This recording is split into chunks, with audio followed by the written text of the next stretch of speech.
படத்தை தீய சக்தியான பண்ணுச்சு. எங்களுக்கு ரசிகரா வந்து ஒரு மன கஷ்டம் இருந்தாலும் கண்டிப்பா இன்னும் இறங்கி அடிப்போம், இதுக்கு மேலேயும் போவோம். ரிலீஸ் பண்ணி பார்த்தாலும் நம்ம ரீ-ரிலீஸ் கில்லி ரிலீஸ்க்கு எவ்வளவு கோடி அடிச்சுன்னு உங்களுக்கு தெரியும். கட்சிக்கு வரணும்னு சொல்லி தான் படமே எடுத்திருக்காரு. அவர் இந்த படத்தை பத்தி எல்லாம் யோசிக்க மாட்டாரு. தீய சக்தியே தான், அதை நம்ம சொல்லவே வேண்டாம், எல்லாருக்குமே தெரியும்.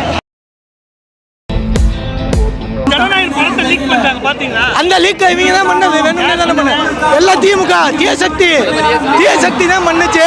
ஜனநாயக படத்தை தீய சக்தியான பண்ணுச்சு. ஏன் ரிலீஸ் பண்ண எப்போ பண்ணிருக்க வேண்டியன? எதுக்கு பண்ணுச்சு? தீய சக்தி தான் பண்ணுச்சு. நீ படத்தை ரிலீஸ் பண்ணாத. ரிலீஸ் பண்ணா அவன் வந்து பேர் வாங்கிடுவான். எதுக்கு நீ பண்ணணும் இந்த வேறத? எதுக்கு நீ பண்ணணும்?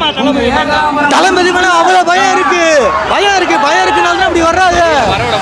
படத்தை விடாமலே விட்டுருக்கணும்ல, எவ்வளோ நாள் விட்டுரு. அந்த பாட்டை கேளுங்க.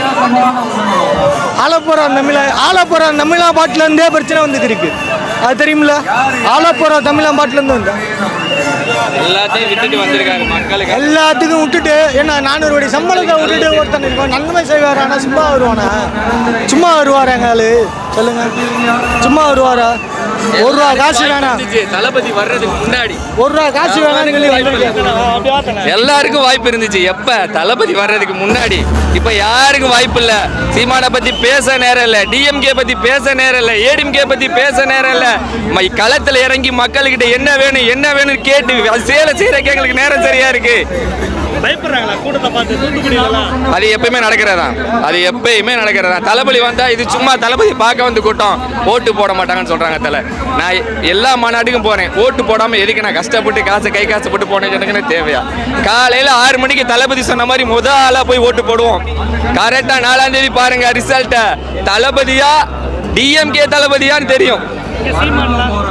இல்ல சீமான் இருந்தாரு, நானே சீமானுக்கு ஓட்டு போட்டேன். அதுக்கு முன்னாடி கேப்டனுக்கு போட்டேன். ஒரு மாற்றத்தை எதிர்நோக்கி போட்டேன். இப்ப இருக்காங்க யாரும் நல்லா செய்ய மாட்டாங்க. ஜனநாயகன் படத்தை நேத்து ரிலீஸ் பண்ணி விட்டாங்க, பாத்தீங்களா?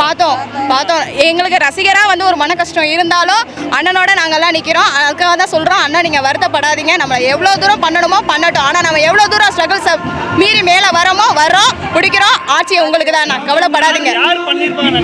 உங்களுக்கே தெரியும், மக்களுக்கே தெரியும் யார் பண்ணிருப்பாங்கன்னு. அண்ணனுக்கும் தெரியும், தீய சக்தியே தான், அதை நம்ம சொல்லவே வேண்டாம், எல்லாருக்குமே தெரியும்.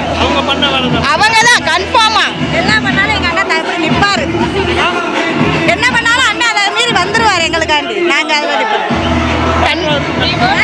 கண்டிப்பா மாற்றம் வேணுங்கிறதுக்கான இவ்வளவு பேர் உங்களுக்கே பார்த்துருப்பீங்க.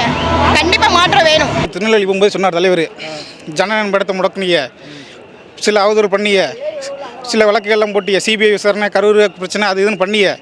அப்போவே நல்லா என்னை வந்து அசைக்க முடியல, இனிமேல் என்ன அசைக்க போயின்னு சொன்னாங்க. அதனால இந்த திமுக பாஜக 2 கள்ள கூட்டணி சேர்ந்துக்கிட்டு இப்போ அந்த படத்தை ரிலீஸ் பண்ணிக்காங்க. இப்போ மக்கள் தெரிஞ்சு வரும்ல, ஒன்றிய அரசும் இங்கே இருக்க தீய சக்தி திமுக ஒன்று சேர்ந்து இந்த வேலை பார்க்குறான்னு. இது எங்களுக்கு ஒரு மைலேஜ் தான். எங்கள் தலைவருக்கு இது ஒரு மிகப்பெரிய வெற்றி தேடி கொடுக்கும். கண்டிப்பாக இன்னும் இறங்கி அடிப்போம், இதுக்கு மேலேயும் போவோம். அது ரிலீஸ் பண்ணிட்டாங்க. ரிலீஸ் பண்ணி பார்த்தாலும் நம்ம ரீ-ரிலீஸ் கில்லி ரிலீஸுக்கு எவ்வளோ கோடி அடிச்சுன்னு உங்களுக்கு தெரியும். கண்டிப்பாக தெரியும் கில்லி ரிலீஸ் எப்படி வந்துச்சுன்னு.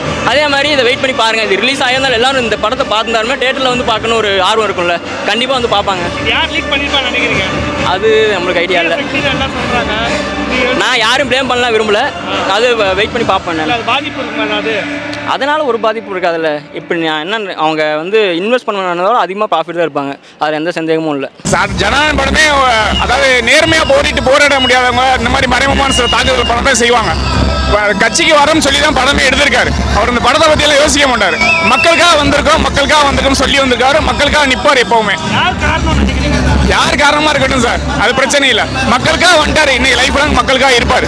அது எங்களுக்கு முழுக்க நம்பிக்கையாக அவருக்கு எப்பவுமே எங்களுடைய உறுதுணையாக இருப்போம். ஆமாம் சொன்னாங்க, ஆனால் உடனே அது இது பண்ணிட்டாங்க, க்ளோஸ் பண்ணிட்டாங்க. சில காட்சிகள் வந்திருக்கு அப்படின்ற மாதிரி சொல்லியிருந்தாங்க. பிரச்சனை கிடையாது. அது சீனு நமக்கு மேட்ரு கிடையாது. அதில் என்ன சொல்லியிருக்காங்க, என்ன அதில் வந்திருக்கு நிறையாது, என்ன எத்தனை பேர் தடுக்க நினச்சாலும் ஏதாச்சும் அந்த மூலியமாக ஏதாச்சும் வருதுன்றது ஒரு சந்தோஷம்தான். ஆனால் அந்த மாதிரி லீக் பண்ணக்கூடாது. அது உடனே இது பண்ணிட்டாங்கன்ற இது கேள்விப்பட்டோம். இந்த தொகுதியில் சீமான் தான் நிற்கிறாரு. அவர் தான் ஒருங்கிணைப்பாளர் என்டிகேக்கு. சீமான் நிற்கிற தொகுதியில் டாக்டர் பப்பு நிற்கிறாரு. இந்த தொகுதியில் சீமான் ஜெயிச்சிட்டாருன்னா நான் வந்து டேரெக்டாக என்டிகேயில் வந்து சேர்ந்துடுறேன், ஜாயின் பண்ணிடுறேன். ஓகே, நான் ஓப்பன் சேலஞ்சாக கொடுக்குறேன் டிவிக்கே. இல்லை சீரியஸாக தான் சொல்கிறேன். அவர் எவ்வளோ பண்ணிட்டு இருக்காரு. காரைக்குடியில் எவ்வளோ செலவு பண்ணியிருக்காங்க எங்களுக்கு தெரியும். மெடிக்கல் டீமில் இருக்கும் எல்லாத்துக்கும் தெரியும் எவ்வளோ செலவு பண்ணியிருக்காங்க. ஆனால் அவங்க வந்து அது ஒரு விஷயமாக எடுத்துக்கிறதில்ல.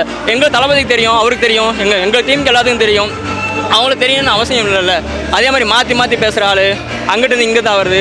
ஒரு வீடியோக்கு 2 லட்சம் வாங்கிட்டு பேசலாம், இப்படிலாம் பேசக்கூடாது. அதுக்குன்னு சீமான் டெபாசிட் வாங்க வராங்க, அது வாய்ப்பு இல்லைங்க. காரைக்குடியில் இல்லையா? நான் தான் சொல்கிறேன்ல, ஓப்பன் சேனல் தான் சொல்கிறேன்ல. என்டிகே மட்டும் இங்கே ஜெயிச்சிருச்சுன்னா நான் வந்து என்டிகேல ஜாயின் பண்ணிடுறேன், சேர்ந்துடுறேன், சாட்டை கூட வந்து சேர்ந்துடுறேன்.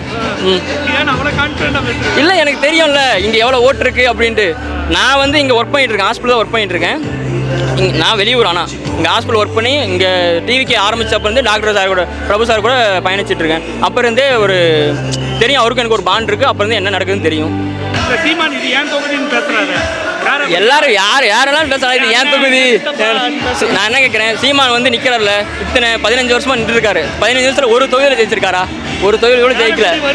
போன வருஷம் ஓட்டு போட்டாங்க, நிறைய பேர் போட்டாங்க, 8% ஓட்டு வாங்கினாரு. இந்த வருஷம் அதுவும் போயிடும். 5% வருதான்னு தெரியல, வராது.